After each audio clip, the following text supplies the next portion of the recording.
the idea that obesity is such a complex problem, chronic disease is so complex, is an intent to kind of muddy the waters. It is complicated, but it's also simple. We see in clinical trials that when people reduce their total carbohydrates, they will see reversal of disease. Obesity, hypertension, type 2 diabetes. It's not complicated. It's made to be complicated to confuse people.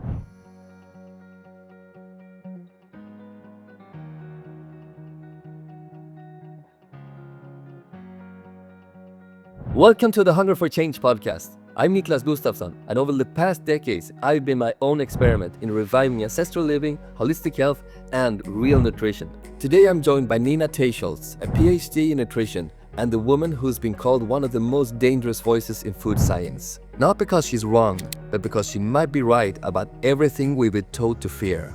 She's an Oxford and Stanford-trained researcher, founder of the Nutrition Coalition, and author of The Big Fat Surprise, a book that forced leading health institutions to re-examine decades of bad science on fat and seed oils. Thank you, Nina, for joining. I'm so excited. It's a pleasure having you on the podcast. Thank you for having me, Niklas. It's great to be here. Usually when I start the interview, there is a question that is like kind of my favorite question, and it goes, what does health mean to you? Health means being able to go about your life without worrying about your health. I think that's what it means. Like not hating your body because you think it's overweight, not being impaired and doing the things you want to do physically, being able to be with your family and friends and loved ones without worrying about some ailment that you're suffering from. It's freedom. Health is freedom. That's a great answer. I agree very much. Indeed, it's about freedom, right? Why do you think chronic disease is exploding? I mean, in today's society, we see this explosion of chronic disease, despite people actually trying to eat as healthy as they can. I think that the basic dietary advice that we have been given I know that it is based on poor, weak science, and people have basically been given the wrong advice about how to eat healthfully to avoid obesity, diabetes, heart disease, cancer, all of these diseases. People are trying very hard to follow the advice that they're given, but the advice itself is flawed. And what I mean by that is if you think more fruits, vegetables, whole grains, lean proteins, and vegetable oils is the kind of diet that will prevent disease, that has been shown in many clinical trials not to be true. So I think we need to get to better advice that actually will help people become healthy. Right.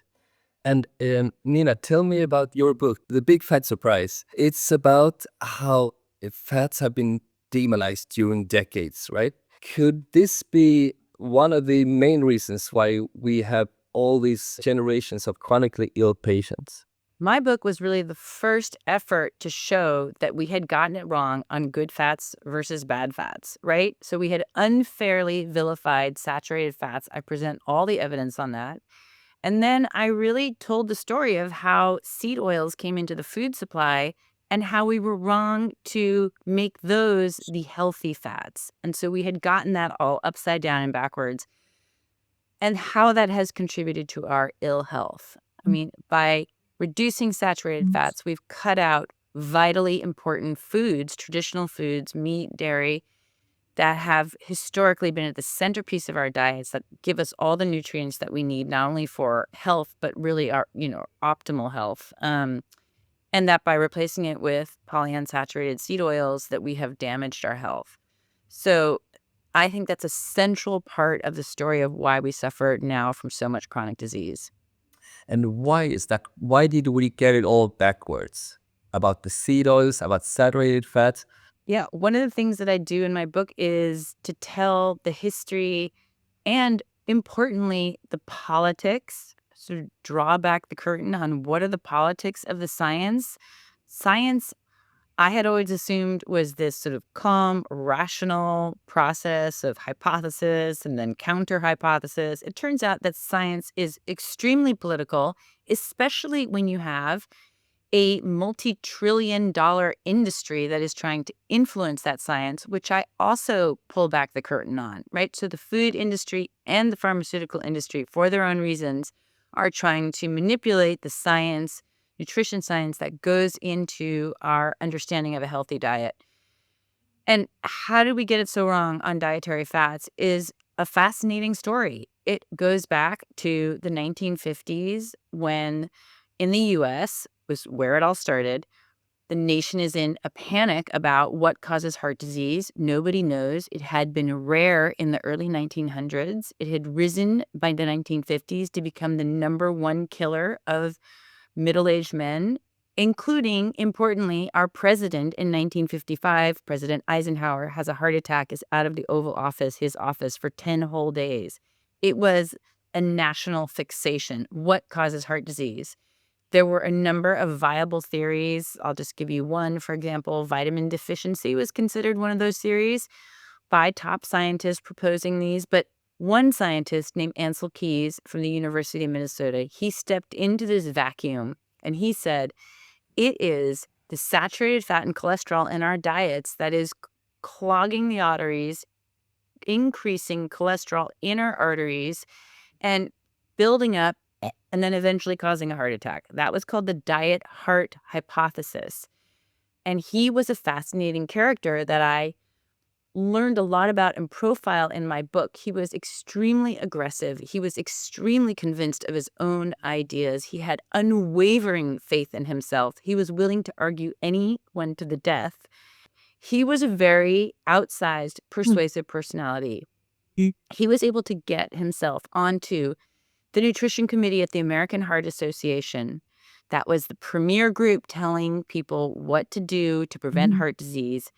In 1 year, he twists everybody's arm on that committee and gets them to endorse his idea such that the American Heart Association comes out in 1961 with the first ever policy anywhere in the world telling people to avoid saturated fat and cholesterol as the best, most promising measure of prevention against heart disease. So that was the beginning of how the whole world eventually adopted this idea. Avoid saturated fats, prevent heart disease. This is such a problematic policy from the American Heart Association for many reasons. But first of all, there was no rigorous evidence to support this policy when it came out. None. There were tiny little trials on humans that Ansel Keys had done, some animal experimentation, like this much data.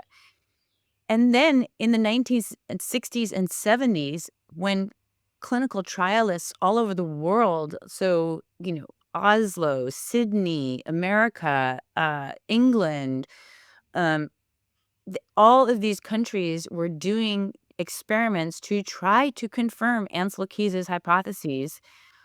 More than 70,000 people are tested in clinical trials, like very well-controlled clinical trials. That's the highest form of evidence where they fed people a diet. Half the people get a diet of up to 18% saturated fat. That was considered normal at the time. That is considered very high by our standards. And the other half of the people are fed 9% saturated fat, which is about what we are told to eat today. And in none of those experiments could they show that the people on the low saturated fat diet who were eating seed oils instead, for the most part, none of those experiments could show that that reduced or had any effect on cardiovascular mortality or total mortality. So that is what you call in science null results. You do not see the results that you expect to see. You would have expected to see a reduction in cardiovascular deaths, and they didn't. There were, there's the data on events, which is, heart attacks and stroke. That is mixed. I mean, there's a little bit of evidence to show there was some reduction in heart attacks, but the people on the higher saturated fat diets consistently had lower rates of strokes. So Right. the most reliable data in those experiments is mortality, is death. That's one thing you can't dispute. You can dispute whether or not somebody's had a heart attack. Different practices identify it differently. But this is very rigorous data. And I think the story of saturated fats is that data, which this is the most tested nutrition hypothesis of all times, that data really has been ignored, suppressed, unpublished. I mean, I go through Yeah. this in my book, and it's astonishing how, because these data did not support the prevailing accepted hypothesis, they were basically Right. buried and ignored. So the guidelines, they were kind of they were born in the 1960s or so. And how is it possible that they were like the prevailing guidelines for so long, for like 50, 60 years? Well, what happened is that American Heart Association recommendation is just that's adopted by the US government. In 1980, that's when the US dietary guidelines start. And by the way, when American obesity in America, which we know is through the roof now, but it was pretty low. The rates were about 13, 14% of American adults had obesity, and you see those rates going along at a fairly low level. The US dietary guidelines start in 1980, and boom, sharp uptick where you start to see it just rise, rise, rise. I would say that's because Americans were told, cut back on meat and dairy, which we did dramatically, and increase your grains and your fruits and vegetables, which also contain, fructose, carbohydrates, glucose. All of those foods contain, especially fruit, contains high levels of sugar. We increased our carbohydrate consumption by 30% over the last 4 decades or so. So we have really complied with the guidelines, and that has not led to our better health. Right. It started in the US, it spread out to the whole world. The whole world decided to follow our guidelines. And the United Nations got on board. The food, everybody has basically the same guidelines. Actually, over the years, it's become even more, less and less meat, more and more plants, more and more plant proteins, plant everything. And there's less and less of these animal foods, which that is where all the biodigestible nutrients Yeah. are, which are the kind Yeah. of nutrients that we can actually absorb and use in our bodies. Yeah. And that's where the natural fats are as well. Totally. Yeah. So it's products based on carbs, basically. And those are products with very high margins, which is actually perfect for the industry, right? Yeah. I mean, where does the food industry make its money? It makes its money on processing. How much money do they make from some bag of, like, I don't know, zucchini chips? There's maybe 3 cents of actual food cost in that bag, and then it's all marketing, and it's like there's no nutrition in that. There's a tiny bit of nutrition. It's sliced zucchinis fried in seed oils with some salt on it in a shiny bag. The the markup in food and the profits from food come from the processing. Of course. It really, like, the margins in just selling natural foods like cheese, No, milk, meat, those are not high they're very profit, low. high margin industries. They just aren't. I agree. If a tiny percentage of a country's population is metabolically healthy, what does that say about the system? In the United States, only 7% of our country is considered metabolically healthy among adults. That tells you that there is something wrong with the basic dietary advice that we are giving those people. Because what is the alternative? The alternative is to assume that all those people are too lazy and too stupid to follow the diet. They're too lazy to exercise. That is a very, I think, pessimistic, negative view of our entire American population, when the reality is these people have been given the wrong advice about how to eat a healthy diet. Right. Could the root cause of the chronic disease epidemic be simpler than we think? And maybe not a super complex problem?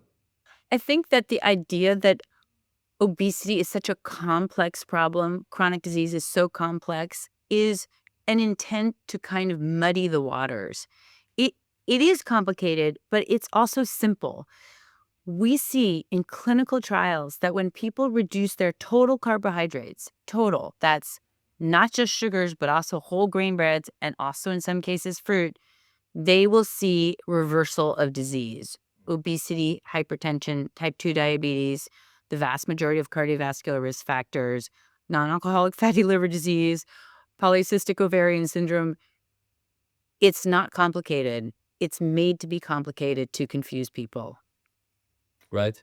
So there is actually, as you just said, that there is a way to reverse these diseases.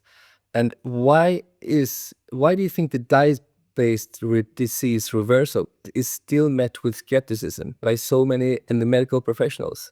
I think that low carbohydrate and ketogenic diets, which are the most evidence-based way to reverse chronic diseases, have met with resistance because what do they threaten?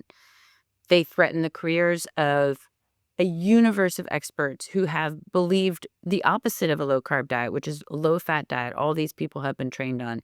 They threaten the food industry, whose products are on the whole high carbohydrate. They threaten the pharmaceutical industry, which has a model of treating chronic disease, and they depend on chronic disease and have people taking 4 to 5 pills a day. There are many levels of resistance to a solution that would actually resolve chronic disease, and especially a low carbohydrate solution, which has been the subject of bias for a very, very long time. Yeah, I mean, many people don't realize there's a lot of funding from big corporations, right, with hidden interests. So how do you think, Nina, how might financial ties affect the types of nutrition research that get funded and published? You know, in my research, I found that the food industry, the earliest food companies got together in 1940 and created something called the Nutrition Foundation. This is like Heinz Ketchup and the Standard Biscuit Company. These are what we now call ultra processed food manufacturers, but this was their early days for them. What was the goal of their foundation? To influence nutrition science.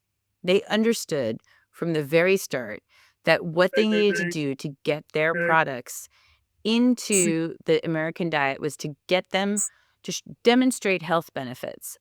And so they understood the importance of influencing nutrition science. Fast forward to 2020, my group did an analysis, a systematic review of the expert committee responsible for our U.S. Dietary Guidelines, 20-member committee. 95% of them we found had a tie to food or pharma. Half the committee had Wow. 30 such ties or more. One committee member had 152 ties. So that tells you, in a nutshell, how pervasive the food industry, food and pharma influence is over nutrition science. Right? So it's not just about big food, it's about big pharma as well.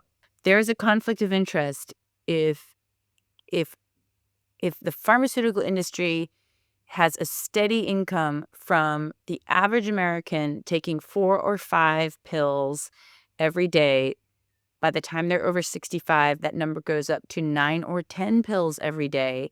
That is a very reliable income stream. Yeah. They want to manage disease, which means to keep your symptoms down, but your disease continues to go along and get progressively worse. You need more interventions. You need more insulin if you have type 2 diabetes. They are not interested in disease reversal. In fact, the very word disease reversal, we had to fight to get that into the scientific literature, that diseases could even be reversed. So that is not a model that appeals to them because people get off their medications. I Yeah. mean, that is just quite simple. It is unfortunately an inherent conflict of interest for the pharmaceutical industry. Right. And yeah, you mentioned insulin. What about statins? Well, statins, you can take them for a lifetime. The benefit is maybe 4 or 5 days of longer life on the whole. You have to treat, I don't know how many, I don't know the numbers, but hundreds, if not thousands of people to see that benefit. And I think a big issue is that we do not, doctors generally do not disclose the potential side effects, which include dementia, increasing dementia, and all kinds of muscle weakness. And it is an even greater problem that there has never been given public access to the original statin trials. Those are in databases in Oxford, England, and they will not release the original data for outside scrutiny for any kind of peer reviews. So we are really relying on the word of the statin manufacturers themselves that the side effect rates are as low as they are. So I think there just needs to be much more transparency and understanding of what are the effects, both the benefits and the side effects of these drugs. Okay, so you mentioned big food, big pharma. I mean, who are the key players shaping what we're told to eat? And I mean, and how can we Yeah, trust them? it's a very complex landscape, and it includes some players that people will know and others I think that will be shocking for people to learn. But let's just go through a few of them. I mean, there's the animal rights groups who are very, very well funded. I think the original Facebook founders are some of the funders there. There's a group called the Physicians Committee for Responsible Medicine, which is a very active advocacy group in Washington, D.C., but they're not really physicians. They're animal rights advocates. And there was actually an article in the Journal of the American Medical Association when they said, we looked into it and we found that most of their members were not physicians, but they dress up in white lab coats and they talk about human health when in fact their agenda is to get people not to eat animal foods. Um, so that is a major force in influencing nutrition policy. There's also recognizable to everybody, I'm sure, but there's the climate change advocates who really believe that we should not eat any animal foods. We should remove cows from the planet or drastically reduce them in order to prevent global warming or climate Yeah. change. I mean, that there are about 15 different arguments that you could take on there about resource use or regenerative agriculture as a possible solution. But my basic argument on that front is we need animal foods to survive. Humans need those. Those foods contain the nutrients in a form that we can use. Just to give an example, heme iron, which is present in red meat, is the form that we can use. We cannot actually use the form that is in spinach. So, or we have to eat, a roomful of spinach to get the same, Which is also full of benefit. anti-nutrients, and it's hard Yeah, to, full the of bioavailability anti-nutrients. is very low. And we need the complete proteins that come in animal foods, very hard to get from plant foods, especially the amino acid called leucine, very Yeah. difficult to get. If you do not get all the amino acids all together in one Taurine, leucine, meal, you carnitine. cannot Yeah. you can't build protein for your body. You can't build muscle. Your muscle is related to your immune system. It provides immune health. It keeps you upright and healthy when you're older. So we need animal foods to survive. And you and I could go on about this, everything that is in animal food. So what I would say to the climate change folks is find other ways to try to cut back on carbon emissions that do not balance your carbon budget on the back of human health. Yeah. Let's not remove meat from schools. How can we be balancing our carbon budget on the backs of children's health? Take fewer flights, go on fewer vacations, downsize your home, give up one of your It's about cars. priorities. Let's just there are things we can do that do not endanger our health and well-being.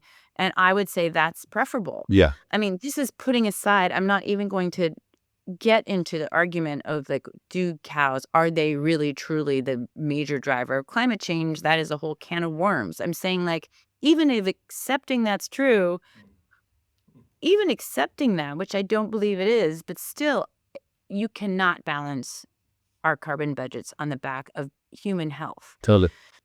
So, and then there's another force. I would say, I do think, to be fair, that there is uh, a major impediment to change is just cognitive dissonance. Like the human mind has a tremendous is blocked towards changing its ideas on subjects that we think we know deeply. You just think about all those academics and university professors and bureaucrats at institutions, or people who have thought about diet, written about diet, really believe a healthy diet is more fruits, vegetables, whole grains, lean proteins. That is, their whole careers are based on this. It's very hard to change your mind.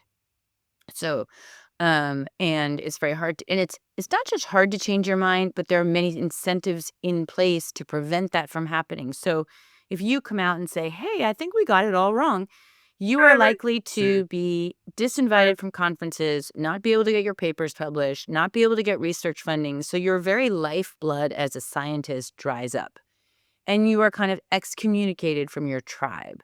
And that is also, why you see people like me, a journalist. I have a PhD now, but I'm a journalist, and there are other journalists and kind of outsiders who are talking about this because I don't need to go to the NIH for my research grants, and I don't need to go to those conferences.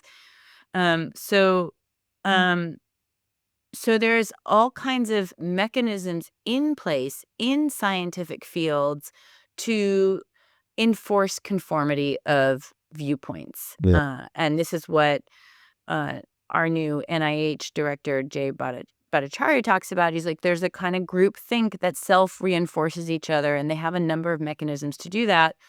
And they also punish people who go outside of this group think, which is, I mean, I was literally disinvited from a conference.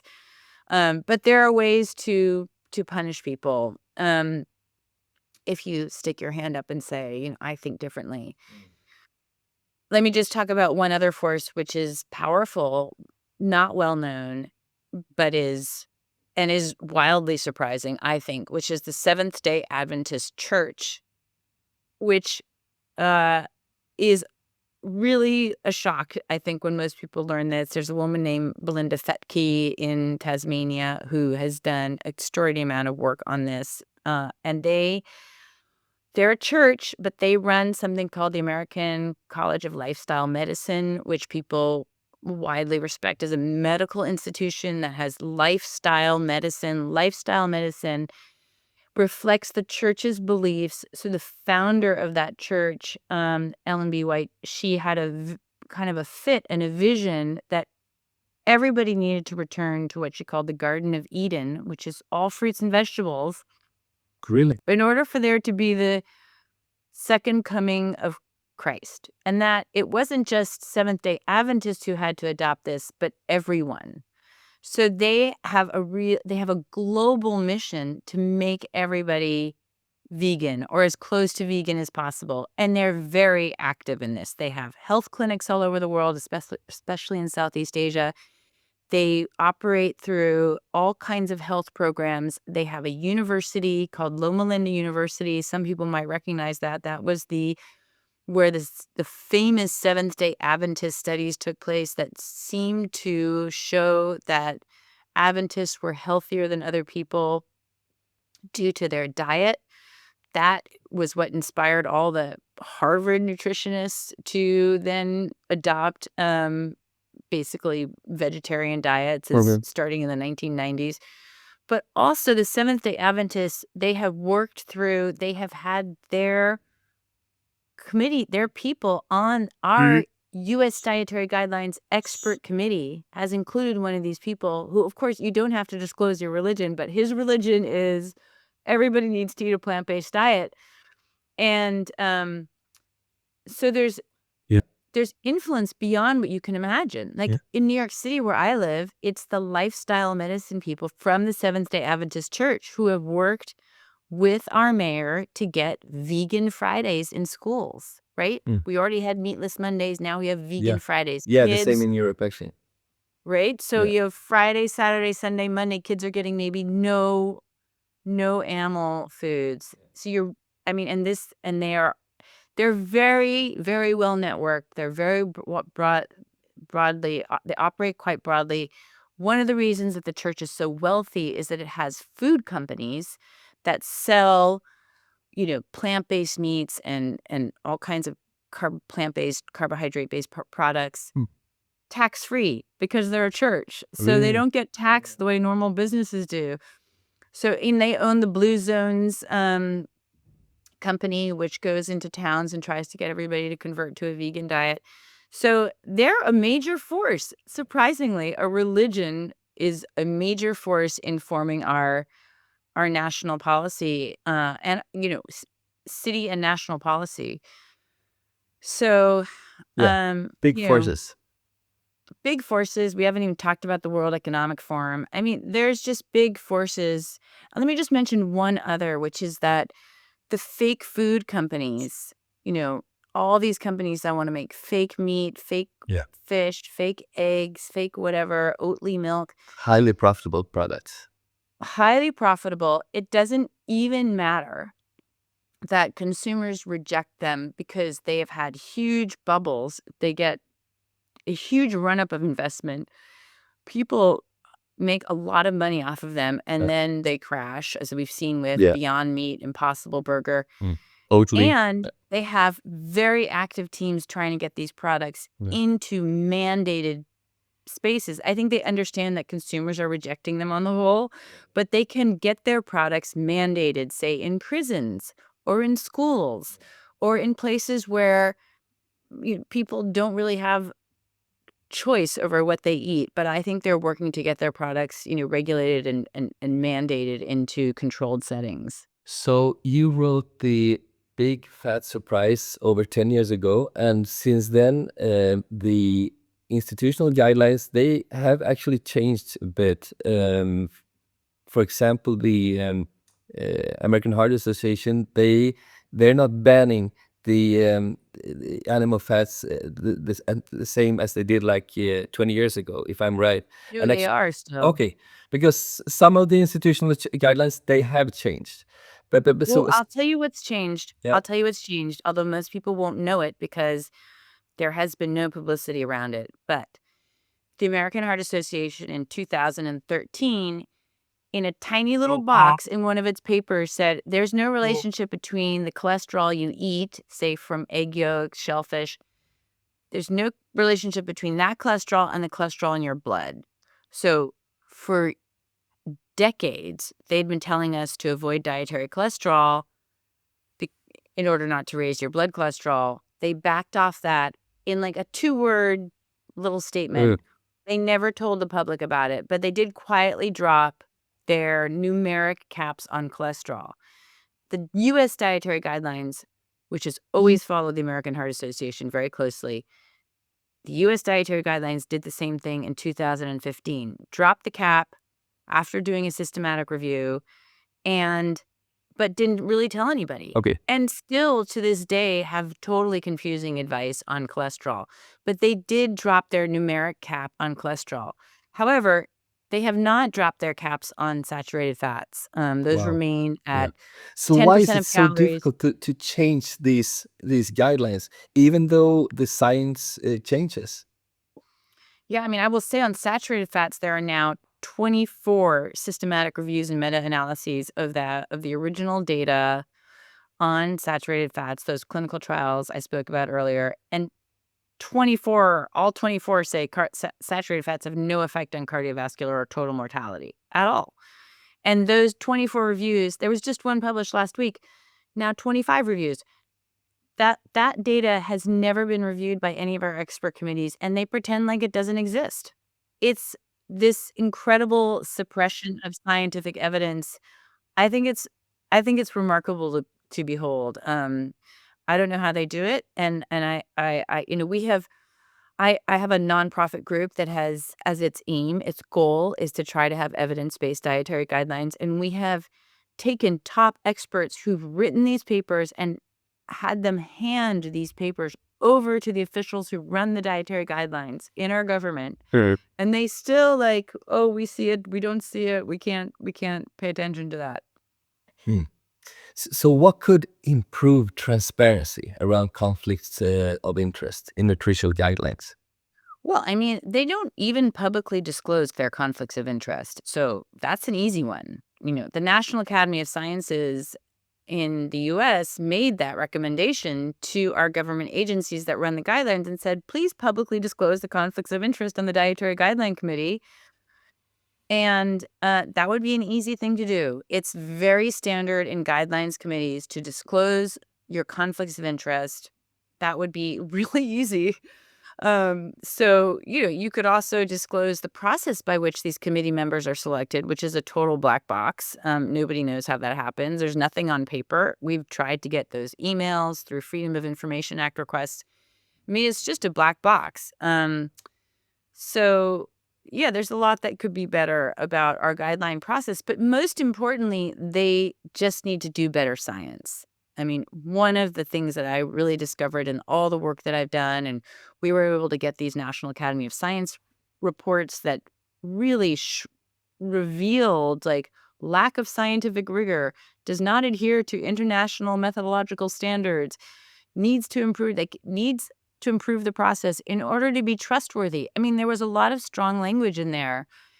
The whole scientific review process is really deeply flawed. Yeah. I don't want to know how far into the weeds we want to get on that, but I will just tell you one other recent paper that just came out. A team of top methodologists looked at the systematic reviews that are done for our U.S. dietary guidelines and concluded that they were suboptimal and of critically low quality. And this is an international team of methodologists. I mean, what more evidence do you want? Like, we're just not getting the product of good science in our, like, this super important, really influential policy that influences everything everybody thinks about a healthy diet Yeah. is not the product of good science. Okay, Nina, so you talked about fats and seed oils. What about the carbs? What about the truth about starches? I mean, even what people believe is a healthy diet, following, eating whole grain, all that. What is your take on that? Well, I used to be one of these people. I was mostly vegetarian. I made my own bread. I made it from like 7 grains. I thought that was the healthiest thing I could possibly eat. And because those were whole grains, that meant I would be healthy. But in fact, I was not that healthy, and I was about 20 pounds heavier than I am now.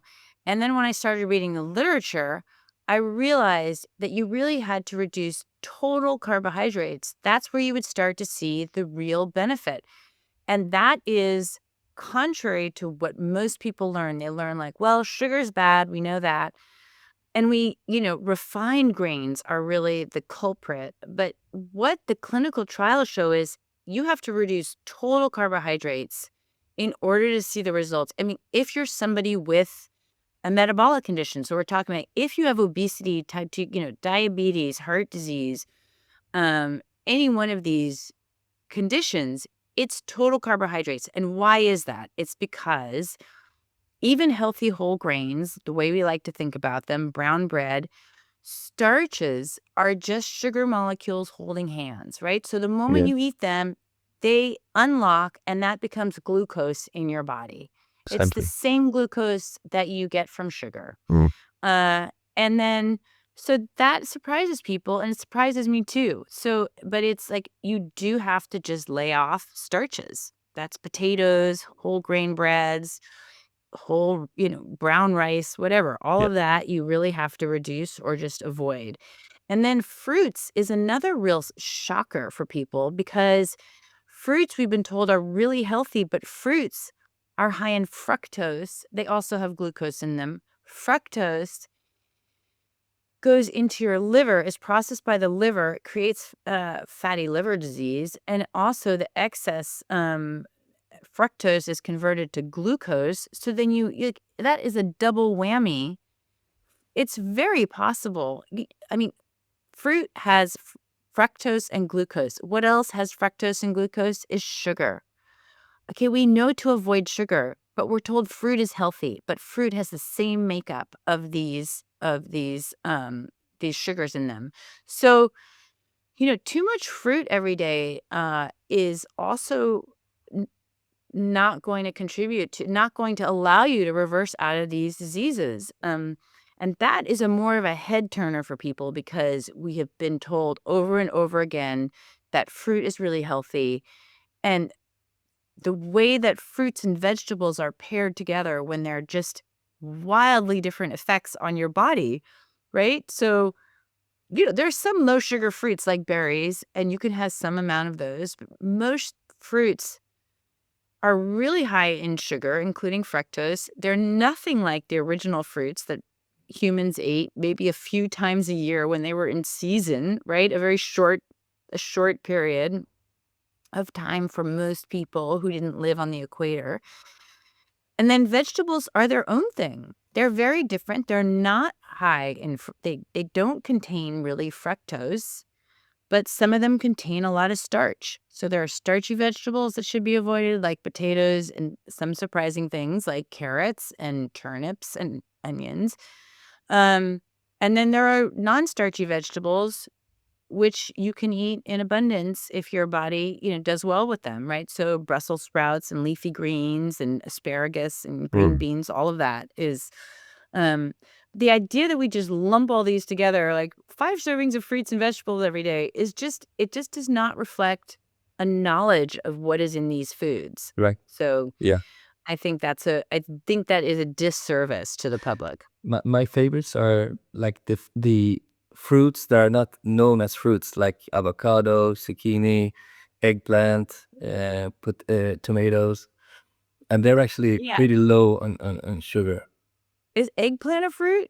I think it's like cucumbers are eggplant is a Cucumber for nightshade sure. vegetable. Yeah, cucumber I for think sure. eggplant is a nightshade vegetable. Cucumber is a fruit, so it's supposed to be anything with seeds is a fruit, but, Yeah. I think there's some I think there's maybe a little bit of Y- wiggle room there. Yeah, yeah. I'm not sure. I thought when the seeds were inside, then it's a fruit. Not sure. Yeah.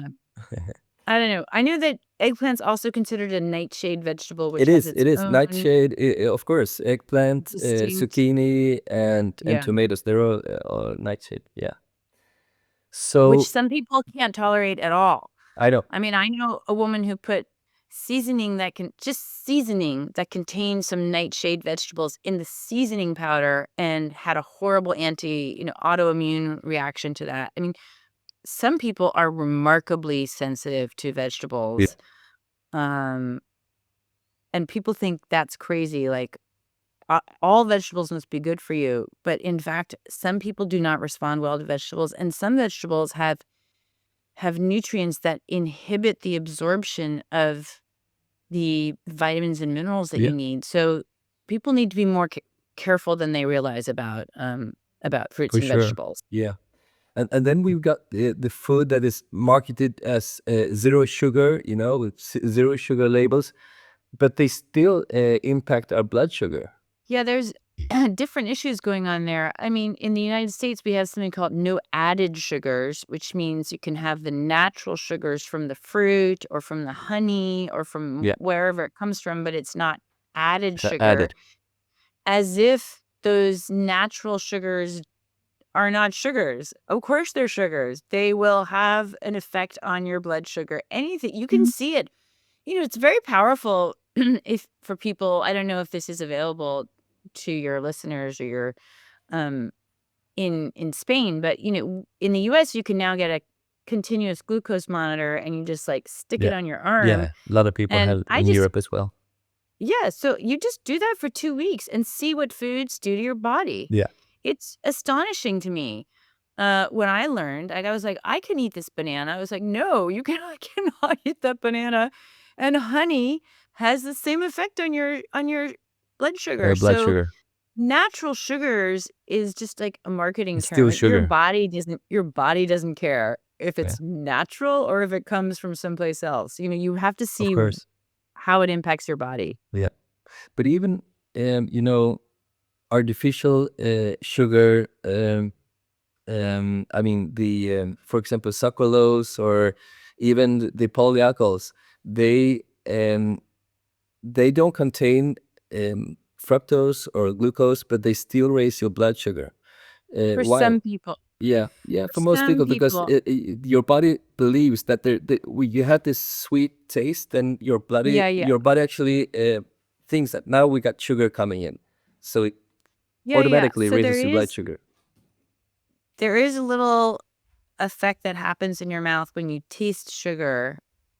I Exactly. learned this Yeah. from Gary Taubes.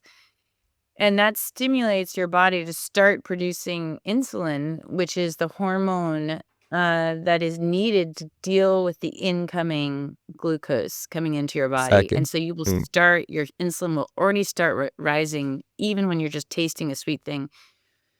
Some people have quite an exaggerated response to sweet things that they eat.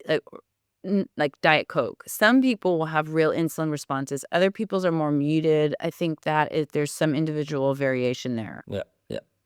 Okay, so let's take a look at meat. Why do you think, Nina, that red meat has been vilified in the public conversation for so long? Whew, that is a complicated one. So we already talked about the various forces that are acting on nutrition science, and I think these come all to bear on meat. Animal rights movement, the belief that meat consumes too many of the Earth's resources. That really goes back to the 1960s and 70s. There was a book called Diet for a Small Planet by Frances Moore Lapay that made the argument that meat was just too costly for our exploding world population. And her argument was a pound of meat costs much more in terms of the Earth's resources than a pound of grain. So what is the flaw in that argument? A pound of grain provokes obesity, diabetes, heart disease, and provides very little nutrient of any kind of value. A pound of meat provides all the nutrients that you need for life and promotes good health. But from that moment on, when this book was published, everybody thought of those as the same. So that has been a very powerful argument that has motivated many of our leading thinkers to believe that we just can't afford meat in a world with a burgeoning population. The Earth cannot sustain it.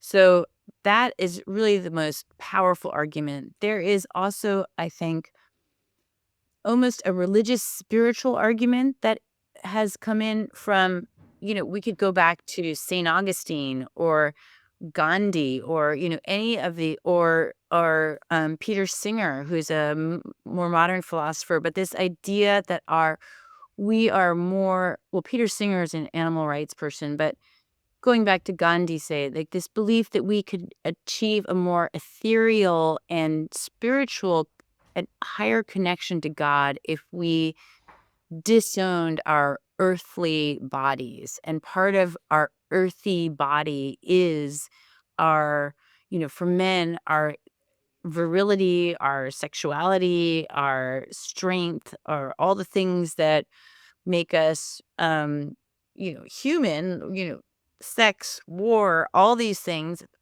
Meat does fuel those. Meat does make you strong and Of virile. I course. mean, that is actually that's reality. And so there was and has been and continues to be a spiritual movement away from meat to try to limit those urges. I Yeah. mean, another person who is you might know of is Kellogg's, Yeah. who started Kellogg's cereal. He had a contraption. He wanted to repress male urges. He Yeah. even had some horrible metal contraption to put on men to prevent them from pleasuring themselves. Lowering testosterone Yes, levels. and he developed cereals to lower Yeah. male sexual urges, which he considered to be the root of, the war All evil. evil. So there is a spiritual component. We believe that, and you can even see this in today's politics where, the meat eaters are considered, right wing, ultra right wing men who don't care about other people Mm. and are just full of their own, vanity, and don't have a higher don't really care about social moral causes beyond themselves. It's a sort of a version of this dichotomy we've been talking about. Yeah. So they're anti-meat. And then let's just talk about, practically speaking, the food companies are anti-meat because they see, one of the ways they see the world of their industry is the plate, the dinner plate. Who gets real estate on that plate? Historically, it's been meat. Meat has been at the center of every plate in every, almost every civilization. If they can move meat off the plate, they can put on there their pasta, their greens, their rice salads, their Higher fake margins. foods. They want to get meat off the plate. So so there's huge business motives behind demonizing meat. Yeah. So But it's been yeah, changing the last few years. I would say it's changing now. And you said before, like Impossible Meat, all these companies, like they're not. It's not the same boom as we saw like 4 or 5 years ago. So what evidence do you think has led many experts to reconsider red meat's role in general, and also when it comes to heart disease? this is a now sort of topic of greater optimism. The number one food trend in the world right now, or in the Western world, is to eat more protein, and specifically animal protein. And in the US, there is a big move of our what we call Generation Z, young people, towards beef, eating more beef. The Yeah. biggest snack, the fastest growing snack food category in the US is meat sticks. So, how has that all changed? I think that um, I would like to say that people are responding to the science, but I'm not sure that's the case. I think what happened was that with COVID came a real crisis in the public trust of our authorities, I over agree. many different aspects of how COVID was handled. Yeah. And so there's a kind of tuning out of our expert advice. And I think there's a growing recognition that the relentless drumbeat against meat, when meat is, you know, people understand, for instance, now that glucose drives type 2 diabetes. And then you have your top experts saying meat causes type 2 diabetes when meat contains zero glucose. So, how is that even possible? I mean, we've had our top experts at Tufts University, the one of the top schools, come out with a food chart saying that Fruit Loops is the healthiest food to eat on the planet and that fake chicken is healthier than real chicken. So there's like Yeah. a real crisis of confidence in these experts.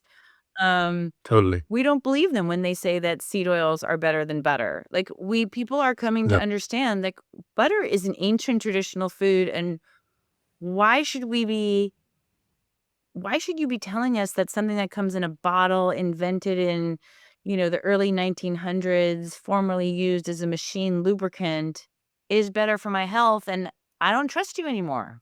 So, you know, that is a problem for our expert Yeah. community, but I think we're seeing a kind of just switching off There's a of shift. listening. Yeah. How did vegetable oils, once used for machinery, end up in our kitchens? The answer is that Procter and Gamble, a tallow and a soap maker in 1911, figured out how to harden cottonseed oil, formerly used as a machine lubricant, into a substance that they called Crisco, which was introduced to replace lard. Before 1900, Americans had been cooking exclusively pretty much with lard, tallow, butter. Procter and Gamble introduced Crisco, got it endorsed by the American Heart Association as a health product, and really the rest is history. Yeah. And those seed oils, are they as dangerous as some people claim, or is that just exaggerated? Well, I can say I did really the original work on pulling together all the evidence showing that seed oils oxidize easily. What does that mean? It means that the molecule opens up, attaches to oxidation. Oxidation is why you take antioxidants, because oxidation drives inflammation throughout the body. If you heat those oils, all of those reactions speed up. Those oxidation products and what are called perioxidation products include known toxins such as acrolein, which is in cigarettes, aldehydes, a known toxin. So I think the oxidation and inflammation effects of those oils is very well documented, extremely well known inside the industry, but they have a different story for the public, which is that they try to pretend that's not happening. Mm. And when you eat large amounts of polyunsaturated fats, what happens to your body? Well, the accumulation of those oxidation products drives inflammation. So inflammation is thought to drive heart disease. It's thought to drive autoimmune diseases. I think it is a full systemic effect in your body. It's even known to drive sepsis. I mean, all kinds. You can have a full inflammatory, full body response to these oils. They have also been shown in clinical trials, large clinical trials, that people on these high polyunsaturated fat diets, which lowered their total and LDL cholesterol, consistently died at higher rates from cancer. Uh, that was so concerning to officials at the National Institutes of Health that they held a series of very high-level meetings to say, what is this association between low cholesterol and higher death rates from cancer? And the bottom line there is they could not figure it out, and it's still a big question. One last question. Where can people find you, Nina? So I have a column that I write called Unsettled Science on a platform called Substack. You can sign up there. I'm on Big Fat Surprise on X, and I'm on Instagram. So those are places to find me. I'm doing a lot of work these days with the Make America Healthy Again movement. So I'm not as active in the public sphere, but I'm trying to keep up with everything. Thank you so much. It's been so interesting to talk to you. Thank you. Thank you So very good to much. talk to you. Thanks. This was just one episode. There's so much more to discover. Check out the full podcast series, subscribe for future episodes, and let me know your thoughts in the comments.